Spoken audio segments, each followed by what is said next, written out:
নিঃশব্দ এক রাত রবি একা ট্রেনে ভ্রমণ করছিল। চারপাশে কেউ নেই, শুধু ট্রেনের চলার শব্দ। অন্ধকারের মধ্যে ভেসে আসছে। হঠাৎ এক বৃদ্ধ লোক এসে তার সামনে বসে পড়লেন। হালকা হাসি দিয়ে জিজ্ঞেস করলেন, প্রথমবার একা ভ্রমণ করছো? রবি চুপচাপ মাথা নেড়ে হ্যাঁ বলল। তারপর সেই বৃদ্ধ গল্প বলতে শুরু করলেন। জীবনের গল্প, মানুষের গল্প, অভিজ্ঞতার গল্প।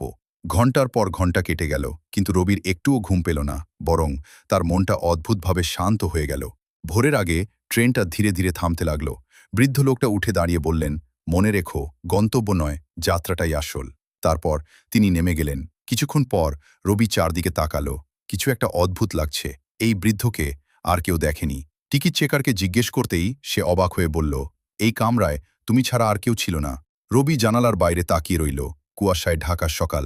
আর মনে মনে ভাবতে লাগল, সে কি শুধু একজন পথিক ছিল নাকি অন্য কিছু।